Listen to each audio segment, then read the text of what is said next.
एक मध्य प्रदेश में हनुमान जी का मंदिर है। तो हनुमान जी के मंदिर के ठीक बगल में एक पुलिस स्टेशन है। असली घटना है, इसी कलिकाल की 50-60 साल पुरानी, और 50-60 तो ज्यादा बोल दिए मैंने, शायद 30-40 साल पुरानी घटना होगी। तो हनुमान जी के मंदिर में एक सिपाही, एक पुलिस वाले, छोटे, ज्यादा उच्च श्रेणी के नहीं थे, हवलदार थे। तो वो रोज पहले हनुमान जी को प्रणाम करते, फिर अपने पुलिस स्टेशन जाते थे। तो हनुमान जी में उनकी इतनी निष्ठा थी, कई बार वो हनुमान चालीसा पाठ करके हनुमान जी को देखते और नेत्र बंद करते, 4-4 घंटे बैठे रह जाते मंदिर में ही। और फिर अचानक आंख खुलती तो भागते। तो पुलिस स्टेशन के जो मुख्य इंस्पेक्टर थे वो उनको डांटते, ए भाई तुम समय पे नहीं आते हो, कहाँ रह जाते हो, क्या करते हो? बोले मैं हनुमान जी के मंदिर में बैठा रह जाता हूँ बगल में। तो मैं सुबह ही जाता हूँ, पर मैं क्या, बोले भक्ति वक्ति करनी है तो वर्दी उतारो, उसी में लगे रहो। बहुत डांट पड़ने लगी। एक दिन तो लास्ट वार्निंग दे दी, बोले कल से अगर तुमने एक भी दिन ऐसा किया तो तुमको हम निकाल देंगे। लेकिन बेचारे रोज हनुमान जी के पास आते। हनुमान जी के प्रति उनका कोई संबंध था, या तो भाई मानते थे या कुछ मित्र मानते, कुछ मानते थे। तो बाहर आए और बाहर से ही प्रणाम करने लगे हनुमान जी को। अंदर नहीं आऊंगा, अंदर आता हूं तो आप पकड़ लेते हो, मेरी नौकरी छूट जाएगी। बाहर से प्रणाम करके जाने लगे तो मन बेचैन हो गया कि नहीं, क्या नौकरी इतनी बड़ी है मेरे लिए कि मैं हनुमान जी को बाहर से देख रहा हूं? नहीं, भीतर जाके प्रणाम तो करूं। अब लेट होऊंगा तो हो जाऊंगा, क्या होगा, निकाल देंगे मुझे। पर हनुमान जी तो ये जीवन भर साथ रहने वाले, ये मुझे कभी नहीं त्यागेंगे। भीतर गए और जैसे हनुमान जी को प्रणाम किया, उनका तो नियम था, देखते ही समाधि लग जाती थी, बैठ गए समाधि में।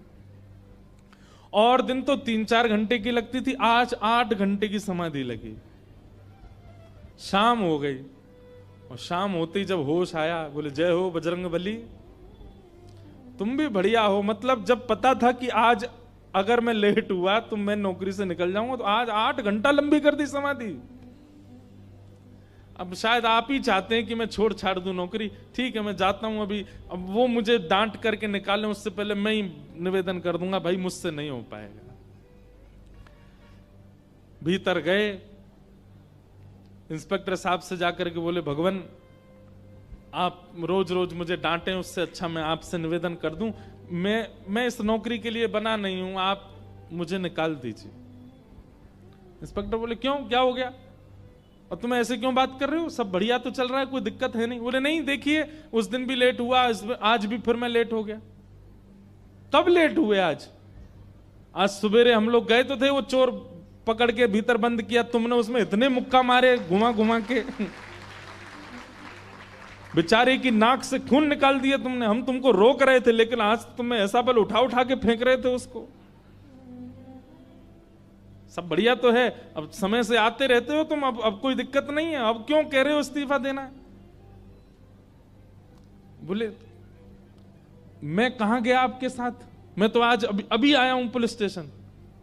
तो बाकी सबको, अरे देखो ये क्या, ये पागल हो गया, भांग वांग खा के आया है। अरे भाई हम सब आज सवेरे, हमको फोन आया, हम लोग कहीं गए थे पकड़ने, एक चोर को पकड़ के लाए, तुमने उसमें बड़ी पिटाई लगाई,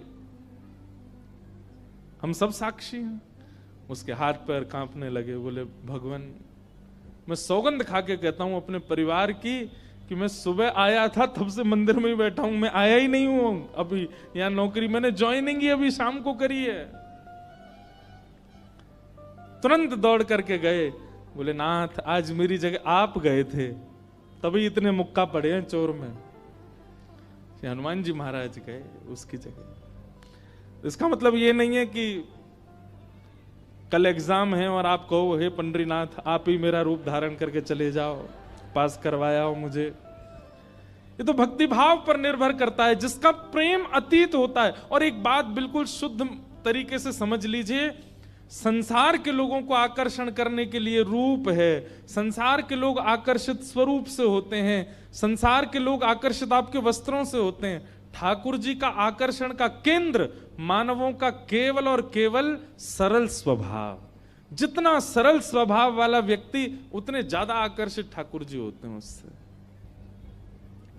और आज के मानव में सारे गुण हैं सरलता छोड़ करके, वो सरल नहीं है, बस बाकी सब गुण हैं उसमें। तो सनातन गोस्वामी का नियम था कि वे 24 में से 20 घंटा भजन करते थे और 4 घंटे में शयन करना, स्नान करना, भोजन बनाना और भिक्षा लेकर के आना, ये सब 4 घंटे में ही करते थे। अगर कभी कभी 4 घंटे में विलंब होता था और भिक्षा नहीं कर पाते थे तो भूखे ही भजन में चले जाते थे अगले 20 घंटे के लिए। ऐसा कठोर नियम। आप ब्रजवासियों के यहां से भिक्षा लेते थे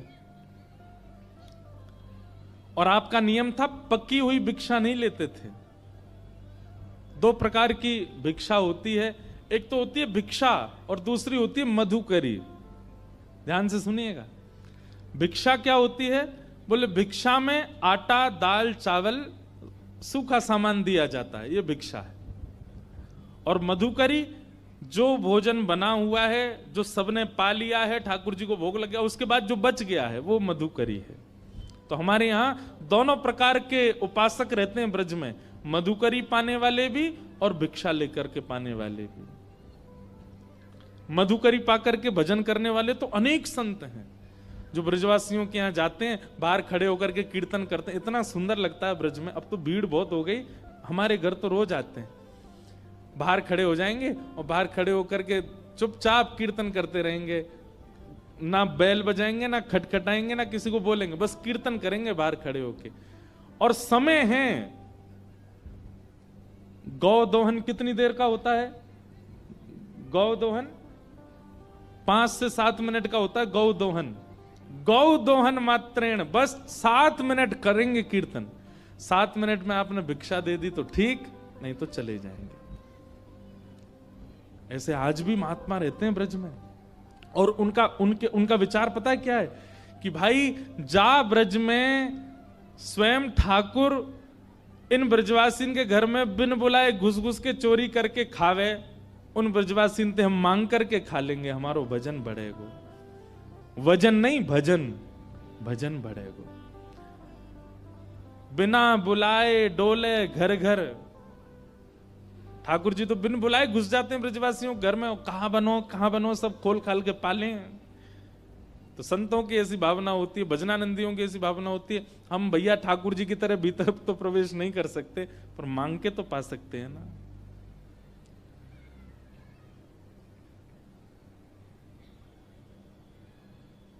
ब्रजवासिन की मधुकर पाऊं, ब्रजवासिन की मधुकर पाऊं। हाँ, ब्रजवासिन के मधुकर पाऊं, ब्रजवासिन की मधुकर पाऊं। प्यारे राधा रमण संग नैन लगाऊं, प्यारे राधा रमण संग नेह लगाऊं।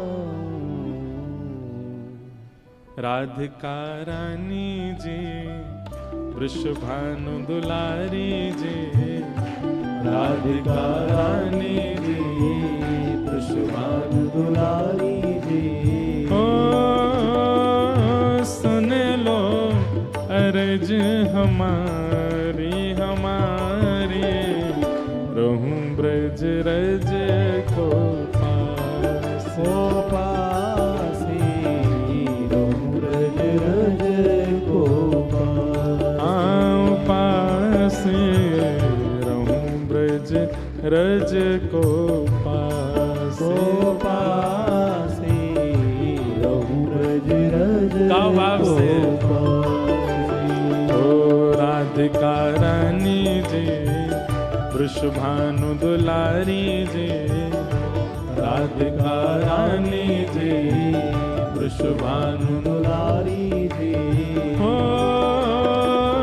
सुन लो अरज हमारी हमारी, रहूं ब्रज रज को पास, ओ पासी,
मंगला उठ यमुना जी जाऊं। हाँ मंगला उठ यमुना जी जाऊं। मंगला उठ यमुना जी जाऊं। प्यारे राधा वल्लभ की झांकी पाऊं। प्यारे राधा वल्लभ की झांकी ओ प्यारे राधा वल्लभ की झांकी पाऊं। प्यारे राधा वल्लभ की झांकी पाऊं। ओ महलन वारी जी सुनो अरज हमारी जी। ओ महलन वारी जी सुनो अरज हमारी जी। ऊंचे महलन वारी जी वृषभानु दुलारी जी। ऊंचे महलन वारी जी वृषभानु दुलारी जी। ओ सुन लो अरज हमारी हमारी रहूं ब्रज रज को पासे। रहूं ब्रज रज को उपासे रहूं ब्रज रज को पासे। ब्रज रज को राधिका रानी जी वृषभानु दुलारी जी। राधिका रानी जी वृषभानु दुलारी जी। ओ सुन लो अरज हमारी हमारी रहूं ब्रज रज को पासे। पासे रहूं ब्रज रज को हे उपासे रहूं ब्रज रज को पास। आओ पासे रहूं ब्रज रज को पासे। ये तीन भाव इसमें बताए हैं कि ब्रजवासियों ब्रज में कोई जाए तो उसको कैसे रहना चाहिए। सबसे पहला ब्रज में बाहर से जाने वालों को सूर्य उदय के बाद नहीं उठना है, पहले ही उठ जाओ। मंगला उठ यमुना जी जाऊं और श्री यमुना जी का दर्शन करके फिर सीधे श्री राधा वल्लभ की झांकी पाऊं। प्यारे राधा वल्लभ लाल का मंगला दर्शन करो। फिर उसके बाद मंगला में राधा वल्लभ जी दर्शन हो गए, उसके बाद वृंदावन परिक्रमा वगैरह कर लो। फिर उसके बाद भूख लगेगी तो क्या करें, ब्रजवासिन की मधुकरी पाऊं। ब्रजवासियों की यहाँ की मधुकरी पाओ और मधुकरी पाके फिर राजभोग दर्शन कहाँ करो, राधा रमण संग नैन मिला। और फिर दोपहर में सारे मंदिर बंद हो जाते हैं हमारे ब्रज में, फिर क्या करो, तो तीसरी पंक्ति में कहते हैं रसिक जनन की सेवा पाऊं। प्यारे कुंज बिहारी के दर्शन पाऊं। शाम को जब तक मंदिर नहीं खुलते हैं रसिक जनों की ब्रजवासियों की सेवा करो और सबकी सेवा करके कुंज बिहारी लाल के दर्शन करो, बिहारी जी के दर्शन को आनंद लो। जय हो महाराज जी, पधारो विराजो। हमारे वसन शाह दरबार वहां के हमारे पूज्य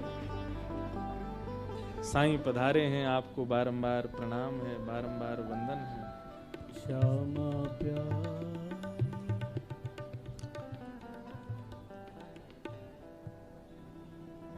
अद्भुत परंपरा हमारे सिंध में सब परंपराओं का निर्वहन होता है।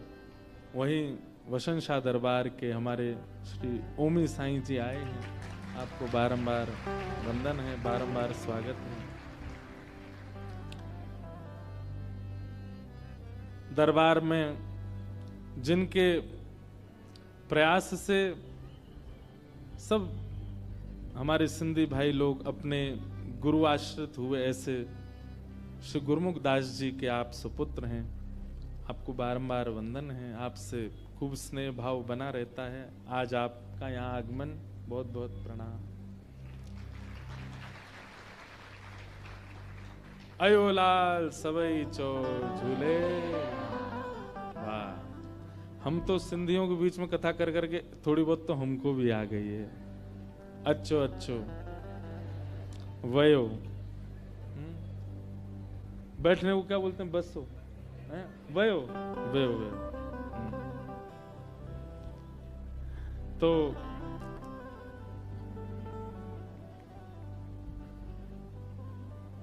आप रोज भिक्षा लेने के लिए जाते थे। एक दिन आप भिक्षा लेने के लिए गए तो एक ब्रजवासी मैया थी, उनके घर में श्री मदन मोहन जी की सेवा विराजमान थी।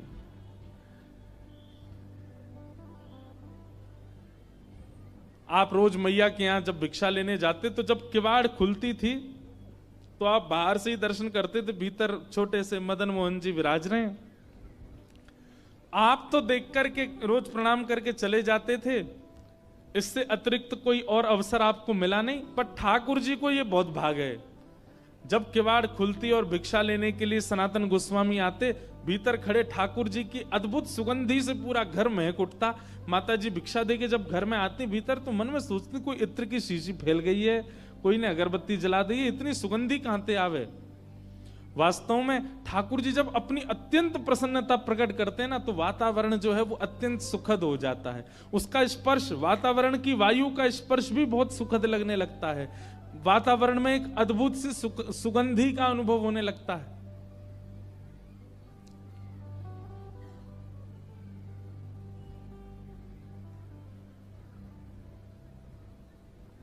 तो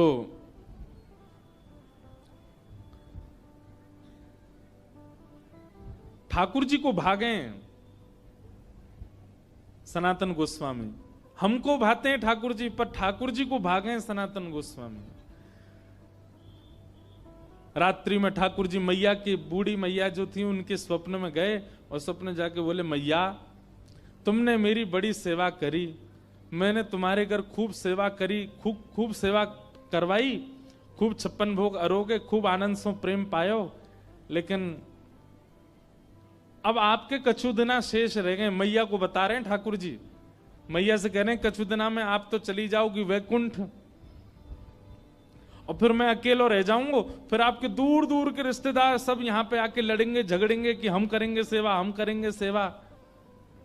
मैया वहां से अच्छो तो तू मुझे पहले ही कोई और को सौंप जा।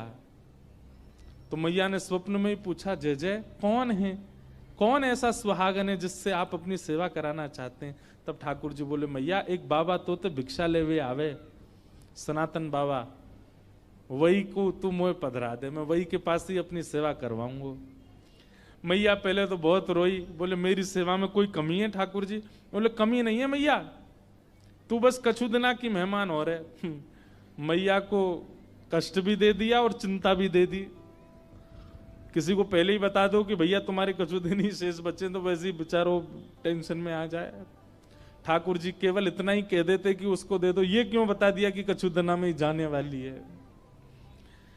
मैया को पहले तो चिंता हुई, बाद में मैया ने विचार किया कि ठाकुर जी सही कह रहे हैं, अगर मैं किसी को नहीं देके जाऊंगी तो रिश्तेदारों की नजर तो गड़ी है, क्योंकि दर्शनार्थी आते हैं, चढ़ावा चढ़ता है, और उस चढ़ावे के लोभ में कहीं ठाकुर जी को कहीं गलत स्थान पर ना ले जाया जाए। तो अगले दिन मैया ने श्रृंगार किया, भोग लगाया, इतने में ही बाहर सनातन गोस्वामी आ गए थे भिक्षा लेने। तो मैया गई और रोते रोते बोली, बाबा कल रात में स्वप्न में ठाकुर जी आए और आकर के मुझसे कह गए कि मुझे तो बाबा दे दो, अब तुम यहीं डटे रही हो, मैं ठाकुर जी को ला रही हूं, उनको सब श्रृंगार सामग्री सब आपको दे रही हूं, ठाकुर जी को ले जाओ, आप ही सेवा करो बाबा। सनातन गोस्वामी बोले, मैया मैया रुको रुको रुको रुको, हमको श्रृंगार करना नहीं आता, हम केवल नाम जप करना जानते हैं, राधे कृष्ण कृष्ण कृष्ण राधे राधे, 20 घंटा यही करवाओ हमसे। अब किसी की रुचि नाम जप में होती है, किसी की रुचि सेवा में होती है, किसी की रुचि कथा में होती है, किसी की रुचि परिक्रमा में होती है, किसी की रुचि भोग में ही होती है। सनातन गोस्वामी बोले दूसरी बात, सेवा तो सौभाग्य मेरे पास ठाकुर जी आएंगे, पर आपका इतना सुंदर भवन, इतनी बढ़िया व्यवस्था, मैं तो छोटी सी कुटिया में रहता हूं और जमुना जी में बाढ़ आ जाती है तो मेरी कुटिया तो बह जाती है, उसमें ठाकुर जी को कहां विराजमान करूंगा, मेरे यहां कोई महल नहीं है। और तीसरी बात मैया, मैं तो 20 घंटा आंख बंद करके ध्यान में रहता हूं, आपके ठाकुर को तो सवेरे उठानो पड़े, बाल भोग लगाओ, फिर राज भोग लगाओ, फिर ब्यारू भोग लगाओ, फिर श्रम भोग लगाओ, 8 बार तो ये भोजन करते हैं, मैं किस करूंगा इनकी सेवा। अच्छा, मुझे करने में दिक्कत नहीं, मैं तो देखो 4 घंटा ही नियम से बाहर रहता हूं, उसमें ही सेवा कर पाऊंगा। इनसे पूछ लो ये राजी है कि नहीं। मतलब जैसे ब्याह पक्का होता है ना, तो लड़का पक्ष का या लड़की पक्ष की पहले ही अपनी डिमांड रख देते, भाई हम तो ऐसे ऐसे हैं, पूछ लो, रह सको निभा सको तो करना ब्याह। ऐसे ही सनातन गोस्वामी ने ठाकुर जी के लिए बोला, बोले ठाकुर जी से एक बार पूछ लो, व्यवस्थाएं ऐसी हैं मेरे यहां, रह पाएंगे कि नहीं। मैया बोली आज मैं ठाकुर जी से बात करूंगी। रात में जैसे मैया सोई, स्वप्न में फिर ठाकुर जी कहा बात है मैया, बोले बाबा के यहाँ ना तो घर अच्छो बनो भयो, ना भोजन की अच्छी व्यवस्था, रसोई घर भी नहीं है, आप तो 8 बार भोग लगाते हो, आपको श्रृंगार करवाना होता है, ये सारी व्यवस्था उनके यहाँ नहीं है, वो तो 4 घंटा ही नियम से बाहर रहते हैं, तभी आपकी सेवा कर सकते हैं। और हो सकता है मैं तो बढ़िया पोशाक पहनाती हूँ, बाबा तो केवल एक कॉपीन पहनाएगा आप, सर्दी पड़ेंगी, जाड़ो पड़ेगा, मैं तो आपके आगे अंगीठी रखती हूँ कोयला की, बाबा तो आपको कंबल उड़ा के बैठा देगो बस। और बाढ़ आ गई तो है सके पेड़ के नीचे भी रहना पड़े। ठाकुर जी बोले मुझको सब मंजूर है, पर रहूंगा वही के यहाँ।